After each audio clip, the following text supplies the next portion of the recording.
Donc voici une vidéo qui va être très courte pour expliquer comment est-ce que je place un point dans une coupe perspective grâce à la méthode des points de distance. Donc je vais reprendre tout ça depuis le début. Donc imaginons qu'on est dans cette situation-là. Donc là il y a une pièce extrêmement simple, c'est seulement une sorte de cube fermé avec une plateforme ici à 1 mètre de haut. Donc on va voir comment est-ce qu'on place tout ce qu'il faut pour tracer cette pièce en coupe perspective. Donc, première chose, sur le plan, c'est de choisir un plan de coupe s'il n'est pas déjà donné. A priori, il sera peut-être déjà donné. Donc, s'il n'est pas donné, il faut venir tracer. On choisit un endroit, on le coupe. Par exemple, je peux venir couper ici, comme ceci. On choisit un plan de coupe. Et ensuite, on choisit un endroit où se situe l'observateur s'il n'est pas donné. Donc là, par exemple, je suis comme ça. Et donc là, je vais choisir un endroit où se trouve l'observateur, donc par exemple sur cet axe-là. Donc je vais regarder dans cet axe-là. Une fois qu'on a l'axe de l'observateur et notre point de coupe, là, on va pouvoir venir mettre sur le côté le plus grand, donc là sur celui-là en l'occurrence, un angle de 30 degrés par rapport à l'observateur. Pour faire cela, on va tout simplement utiliser une équerre de 60-30 degrés, enfin, avec un côté à 60 et l'autre à 30 degrés. Ceci. On peut venir placer comme ça. On prolonge. Et là, je vais obtenir ici mon observateur. Donc, si je prends les 60 degrés de vue de l'observateur, donc les 60 degrés qui sont toujours centrés sur la direction du regard, on ne peut pas prendre 60 degrés comme ça ou comme ça, il faut que ça soit centré. Donc si je viens prendre les 60 degrés ici, hop là, je fais du voilà. Donc si je viens prendre les 60 degrés comme ça, on voit bien que dans ces 60 degrés de champ, l'intégralité de l'espace est compris. Donc c'est bon, il n'y a pas de problème. Dans le cas inverse, si on avait donné l'observateur sans rien, eh bien on aurait pu venir tracer d'abord cette verticale ici dans le sens de la direction du regard. Donc typiquement parallèlement au mur et orthogonalement, parce que sinon c'est un peu compliqué. Ensuite, une fois qu'on a tracé cet axe, on aurait pu venir placer 30 degrés ici à la base, de chaque côté. On aurait tracé ces deux lignes à 30 degrés. Et à l'endroit où la dernière va sortir de la pièce, par exemple ici, là j'ai ma ligne qui sort de la pièce, et bien c'est là qu'on va choisir de mettre le trait de coupe, venir avoir le bon angle de vue. Et je pense que par principe, il vaut mieux venir couper dans la pièce, vers l'avant de la pièce, à l'endroit où on dit d'observer. Et donc je pense que s'ils donnent, par exemple, disent l'observateur est ici, vous allez dire que à ce point de l'observateur, vous coupez, et l'observateur va être sur cette ligne-là, mais en recul pour pouvoir voir la pièce avec un peu de recul. Sinon ici, on est trop contraint. Bref. J'ai déjà passé trop de temps à expliquer cela. Une fois que j'ai fait ça, ici, je vais obtenir une distance de l'observateur par rapport au point de coupe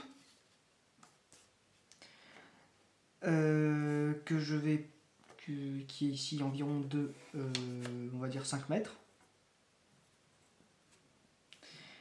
Et ensuite, on connaît également la hauteur de l'observateur. C'est-à-dire que l'observateur, si on le place ici, c'est un petit bonhomme, on sait que la hauteur du regard va être environ autour de 1,50 m, 1,60 m, ça dépend des personnes. Donc, on peut se dire 1,55 m par exemple, peu importe. Donc, on connaît la distance de l'observateur par rapport au plan de coupe et sa hauteur par rapport au sol. Pour un observateur debout, en l'occurrence. Donc, on va pouvoir placer tout cela dans notre coupe. Donc, ça va être la coupe perse. Et donc là, ici, j'ai mon plan avec toutes mes données. Et ici, j'ai ma coupe ici où je regarde par là. Donc, dans cette coupe, première chose, je vais placer l'axe de l'observateur. Par exemple, là, il est à une certaine distance du bord. Ici, en l'occurrence, il est à environ 3,5 m du bord. Donc là, j'ai fait une échelle x2 entre les deux documents. Je vais juste faire 3,5 x 2, donc 7 cm. À 7 cm, ici, je sais que l'observateur va être ici. Une fois que je sais où est l'observateur, je vais pouvoir tracer deux choses. Premièrement, une verticale qui correspond à la verticale sur laquelle se trouve l'observateur, ici. Et ensuite, sur cette verticale, je vais pouvoir placer l'œil de l'observateur, qui est donc à une hauteur de, j'avais dit, entre, on va dire 1,55 m, ce qui x 2 va faire 3,2 cm. Donc je sais que mon observateur se trouve à cette hauteur-ci. Une fois que j'ai combiné ça, la place de l'observateur et sa hauteur, je peux placer un point de fuite qui est le point de fuite principal. À partir de ce point de fuite, je peux venir faire de nombreuses choses. Pour commencer, je vais pouvoir venir tracer l'horizon. Donc l'horizon, qui est juste une ligne horizontale qui passe par le point de fuite. On peut prolonger peut-être un petit peu, comme ceci.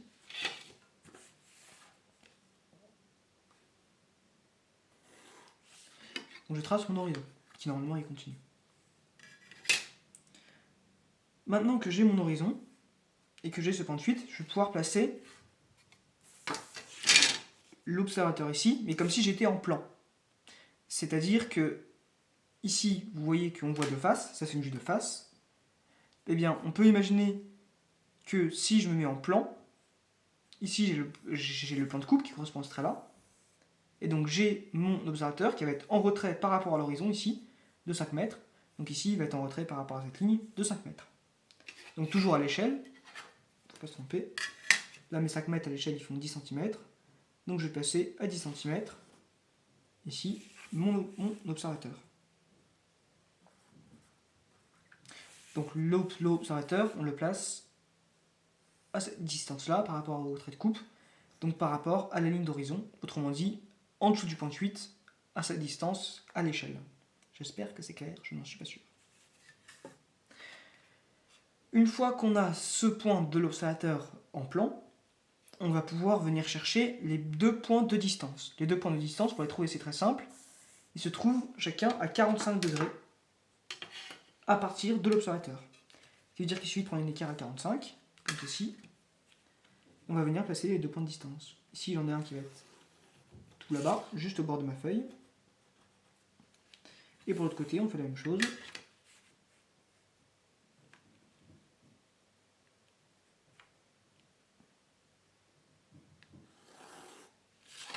Ici, je vais avoir un autre point de distance qui est ici. Donc là, comme ça, on a nos deux points de distance, notre observateur et notre point de fuite principal. Maintenant, on va voir comment est-ce que je vais construire cette pièce en perspective. Donc on va voir pour ça comment placer une profondeur. Pour placer un point. Par exemple ici, je vais placer ce point-ci qui va être le point B. Donc le point qui correspond à ceci, dans la pièce. Ce point B, on voit qu'il est... Si j'avais dessiné tout ça en coupe, le point B, il aurait été juste ici, dans le coin, au sol, donc il aurait été ici, en coupe. Si j'étais juste en coupe, pas perspective, avec l'élévation derrière, le point B serait là. Donc je le place, comme si je le projetais sur l'avant, à sa place. Une fois que je l'ai placé à sa place, je vais pouvoir venir tracer cette ligne qui va fuir vers le point de fuite, et qui va me donner une droite sur laquelle se trouvera le point une fois qu'il sera mis en perspective. Donc là, je vais venir prendre le point de vue principal. Et donc je sais que le point B, une fois qu'il sera en perspective, va se trouver sur cette ligne, forcément, qui fuit vers le point de fuite, puisqu'elle est, en l'occurrence, orthogonale au plan de coupe. Perpendiculaire au plan de coupe. Une fois que j'ai tracé cette ligne sur laquelle se trouve le point B, il faut savoir à quelle distance il se trouve.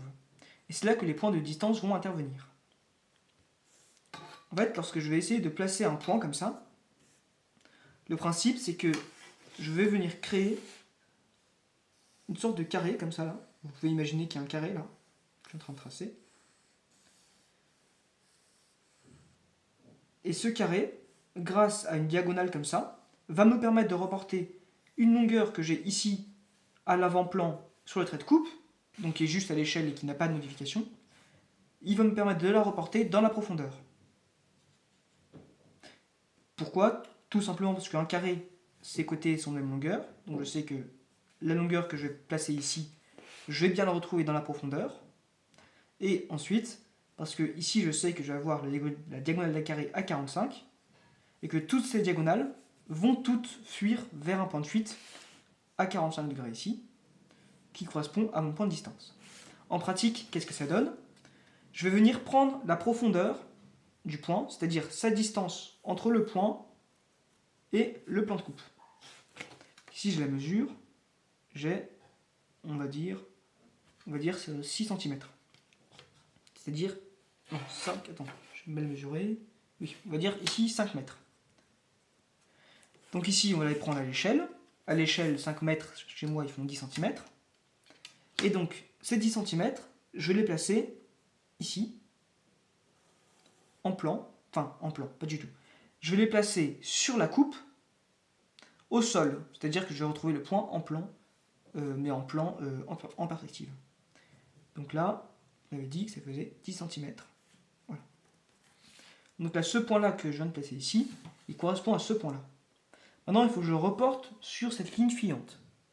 Pour le reporter sur cette ligne fuyante, ça correspond à cette ligne à 45, qui chez nous correspond à une ligne qui va fuir vers le point de distance. Et donc, il va me suffire de prendre ce point et de le relier au point de distance, comme ceci. Et ainsi, là, je vais trouver le point B. Tout aussi simple que ça. Donc là, ici, on peut imaginer, je peux tracer juste pour montrer, qu'en fait, ici, là, on a un carré, comme ça, dont on a la diagonale, qui fait que cette distance-là, qui est sur la coupe, donc qui est déjà en vraie grandeur à l'échelle que l'on connaît, eh bien, on peut la reporter grâce au point de distance sur ce côté-là du carré. Et donc, en fait, entre guillemets, pour placer un point, à chaque fois, ce qui se passe, c'est qu'on trace un carré grâce à sa diagonale qui fuit vers le point de distance. Maintenant, on va refaire l'opération avec le point A, qui a 1 mètre de hauteur. Donc, premièrement, la première étape, comme on avait placé le point B sur la coupe, on va placer le point A sur la coupe comme s'il était vu juste sur une coupe normale en élévation derrière la coupe. Donc pour ça, on place le point A avec ses coordonnées. Donc là, il est à 3 mètres du bord, qui va donner 6 cm, ici.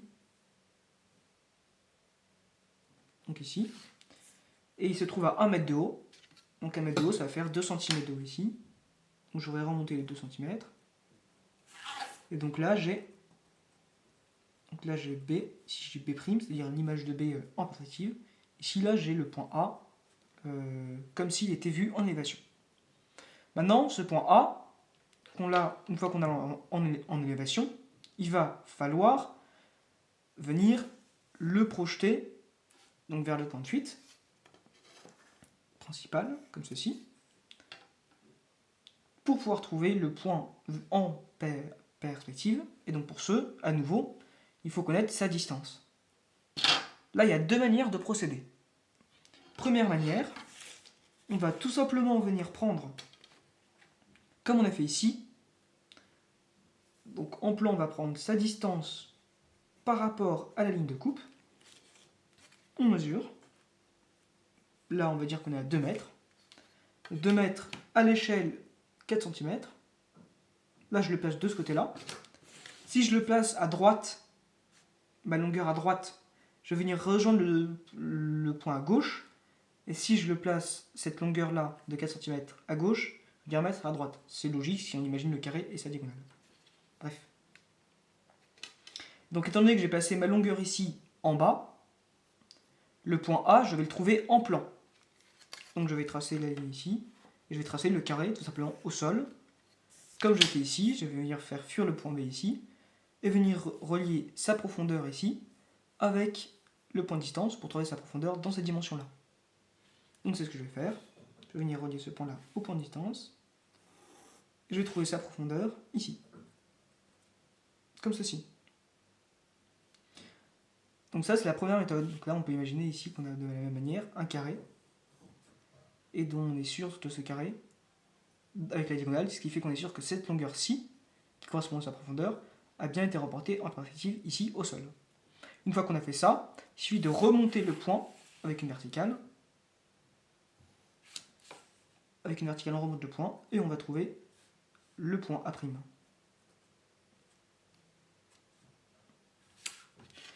Autre possibilité, qui revient à faire la même chose, c'est qu'au lieu de mettre la distance au sol puis la remonter, on peut également, si on veut, mettre la distance ici, directement à la bonne hauteur, donc 4 cm. Je vais faire de l'autre côté, tiens. Donc là, j'ai une distance de 4 cm ici. Et je peux venir, si je l'ai mis à la bonne hauteur, le relier au point de distance. Et de cette manière-là, j'imagine un carré qui est ici, mais qui est plus haut, et qui va me donner également le point ici. C'est deux manières de procéder. Soit on le fait en plan et on remonte le point, soit on fait directement à partir de point à sa bonne hauteur. C'est comme vous le voulez pour la clarté. Une fois qu'on a trouvé les points, c'est pas la peine de venir construire tous les autres points, tous les autres coins de la pièce en a un. Une fois qu'on a ça, souvent il suffit de placer quelques points sur chacune des profondeurs et des hauteurs que l'on souhaite.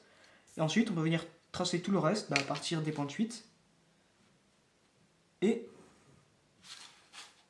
en traçant des verticales ou des horizontales pour toutes les faces qui sont face à nous. Si on regarde ça de manière frontale, ça va être une horizontale, ça va être une verticale. On va voir tout passer comme ça, grâce à des verticales et des points de fuite, tout simplement.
Et voilà, c'est fini.